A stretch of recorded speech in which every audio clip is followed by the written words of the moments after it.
দিচ্ছে 2024 সালে তুমি কতটুকু নেক আমল করছো আর কতটুকু বদ আমল করছো একটু চিন্তা করো, অটোমেটিক হিসাব পেয়ে যাবে। কথা ঠিক নেই? নিজের জীবনের হিসাব আগে নিজেকে মিলাইতে হবে। 2024 টি বিদায় হয়ে যাচ্ছে, আমার মুসলমান সন্তানেরা লাফালাফি করছে, ফুটকা ফুটায় আতশবাজি কইরা লাফালাফি খেলাধুলা নাচানাচি করছে, যেমন মনে হয় তার জীবনে এমন কি সফলতা সে অর্জন করেছে যার জন্য সে এত খুশি।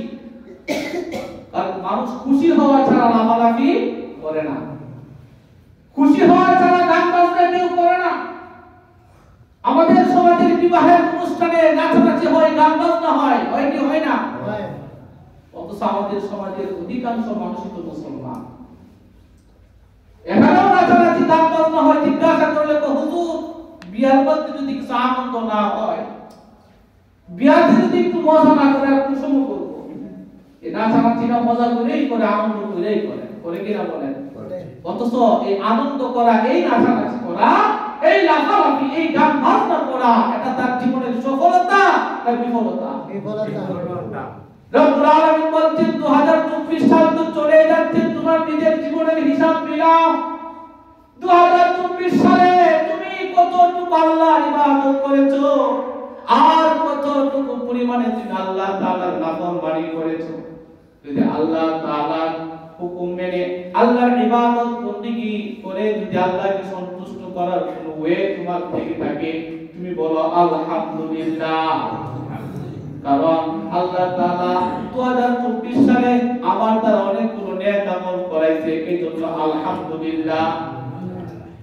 আল্লাহ তাআলা কেমন করে বান্দাকে হুঁশিয়ার করছেন যে বান্দা 2024 সাল তোমাদের থেকে বিদায় নিচ্ছে, নেক আমল যদি করে থাকো নেক আমলের পরিধি আরো বৃদ্ধি করো, আর যদি বদ আমল করে থাকো তওবা করে আমি আল্লাহ তাআলার কাছে খাঁটি মুমিন হয়ে যাও। আমি তওবা চিন্তা করেন যে আমি 24 সালে আমি মানুষের কতটুকু উপকার করেছি, আর এই 24 সালে আমার দ্বারা মানুষ কতটুকু ক্ষতির সম্মুখীন হয়েছে। 24 সাল বিদায় হয়ে আমাদেরকে এই মেসেজগুলো দিচ্ছে, এই বার্তাটুকু আমাদেরকে দিচ্ছে যে আমি তো চলে যাচ্ছি, আমি 24 সালকে বিদায় জানানোর জন্য তোমরা মুসলমানরা রাত 12টা পর্যন্ত অপেক্ষা করতেছো, অথচ নিজের জীবনের ব্যাপারে গাফেল। তুমি আমার এই 24 সালে নিজের জীবনকে গঠন করার জন্য, আল্লাহর খাস বান্দা হওয়ার জন্য, রাসূলুল্লাহর খাসে আসিফ হওয়ার জন্য কতটুকু মেহনত করেছো, আর কাফের মুশরিকদের সংস্কৃতি বহন করে নিজেকে কিভাবে ধ্বংসের দিকে ঠেলে দিচ্ছ, একটু চিন্তা করে দেখো, হিসাব তুমি পেয়ে যাবে। কথা ঠিক কিনা? রব্বুল আলামিন যখন বান্দাকে কোনো আদেশ করেন, সে আদেশ পালন করার মধ্যে বান্দার নেক আছে, সে আদেশ পালন করার মধ্যে বান্দার জন্য কল্যাণ। আল্লাহ তাআলা যা কিছু নিষেধ করছেন, বান্দা ওই নিষিদ্ধ কাজ থেকে বিরত থাকা, এটাই বান্দার জন্য কল্যাণ। আল্লাহর আদেশ পালন করাও বান্দার জন্য কল্যাণ, আল্লাহর নিষেধ মেনে চলাও বান্দার জন্য কল্যাণ। কথা ঠিক কিনা? কারণ আমার আল্লাহ তার বান্দার উপরে কখনো জুলুম করেন না। আমার আল্লাহ তাআলা বান্দার যেটা মঙ্গল হবে সেটাই আল্লাহ তাআলা করে থাকেন। সুবহানাল্লাহ। এজন্যই তো আল্লাহ তাআলা তার নেককার বান্দাদেরকে জান্নাতে যাওয়ার জন্য বান্দাদের কাছ থেকে হুঁশিয়ার করে দিচ্ছে, বান্দারে ইয়া আইয়ুহাল্লাযীনা আমানু কু আনফুসাকুম ওয়া আহলিকুম নারা। হে আমার ইমানদার বান্দারা, তোমরা জাহান্নামের আগুন থেকে নিজেকে বাঁচাও, তোমার পরিবার পরিজন যারা আছে তাদেরকেও বাঁচাও। ওয়াকুদুহান নাসু ওয়াল হিজারা। কেননা জাহান্নামের আগুনের, জাহান্নামের মধ্যে মানুষ এবং পাথরের লাকড়ি দিয়ে জাহান্নামের আগুন প্রজ্বলিত করা হবে। নাউজুবিল্লাহ বলেন। আল্লাহ তাআলা যাদেরকে ভালোবাসেন তাদেরকে সতর্ক করছেন। আমরাও তো আমাদের সন্তানদেরকে ভালোবাসি, এই জন্য অনেক সময় সময় সন্তান যেন বিপদের সম্মুখীন না হয় সতর্ক করি কিনা? কথা কন্যাকে করি কিনা? যদি জানি সামনে গেলেই বিপদ, সরে চড়ায় তার মেরে লইব, তখন সন্তানের আমরা বলি সাবধান, এদিকে যায় না বাবা, ঘর থেকে বের হয় না আজকে, গেলে তোমার বিপদ আছে। করি কিনা এরকম?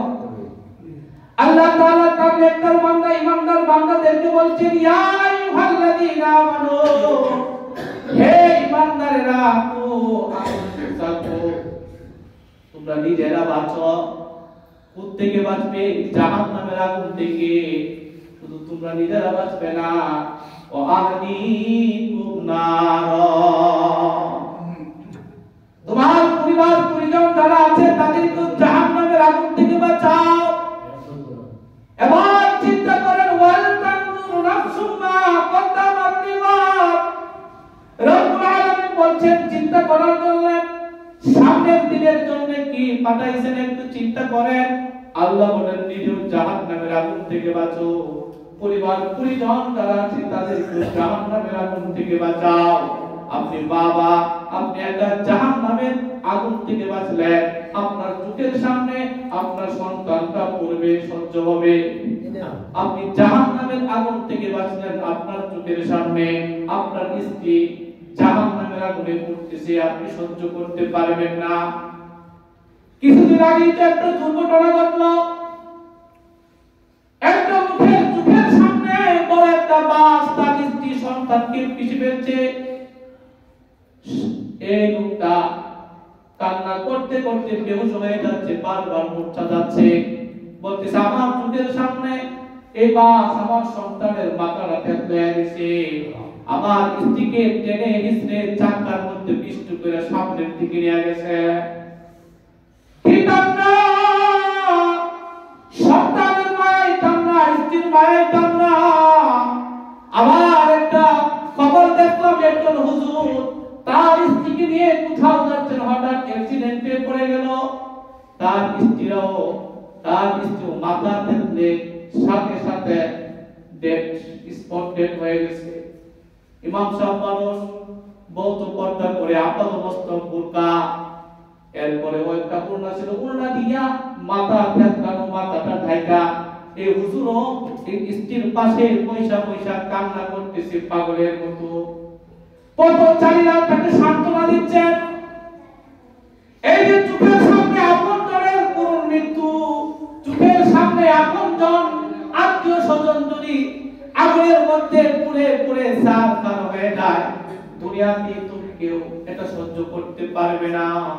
এজন্য আল্লাহ বলেন, ইয়া আইয়ুহাল্লাযীনা আমানু, হে ইমানদারেরা, ও আনফুসাকুম ওয়া আহলিকুম নার, তোমরা নিজেরা জাহান্নামের আগুন থেকে বাঁচো এবং তোমার পরিবার পরিজন যারা আছে তাদেরকেও জাহান্নামের আগুন থেকে বাঁচাও।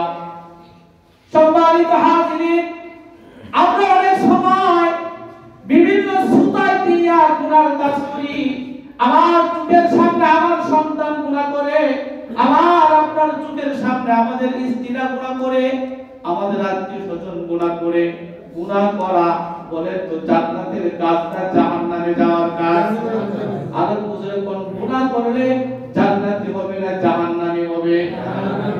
তাহলে যে লোকটা আমার চোখের সামনে, আমারই তো সন্তান, আমারই তো ছেলে, আমারই তো মেয়ে, গুনার কাজ করে করে দিনে দিনে জাহান্নামের দিকে অগ্রসর হচ্ছে, আমি তাকে বাধা দেই না। আমার চোখের সামনে হালাল একটা অনুষ্ঠান, শরীয়ত সমর্থিত বিবাহ অনুষ্ঠান, বিবাহ করা, বিবাহ দেওয়া, কোন হালাল না হারাম? আরেকটু জোরে কোন হালাল। সন্দেহ আছে? জিনা করা হালাল না হারাম? গান বাজনা করা হালাল না হারাম? বিবাহ শাদী একটা হালাল পদ্ধতি, হালাল পদ্ধতির অনুষ্ঠান, সুন্নাহ সমর্থিত শরীয়ত সমর্থিত অনুষ্ঠান। এই সুন্নাহ সমর্থিত শরীয়ত সমর্থিত একটা অনুষ্ঠানের মধ্যে যখন আমার আপনার ছেলে মেয়েরা গান বাদ্য করে, নাচ গান করে, এই হালাল শরীয়ত সম্মত হালাল অনুষ্ঠানটাকে তারা হারাম কাজের দ্বারা বরকত নষ্ট করে, জোরে বলেন ঠিক কিনা?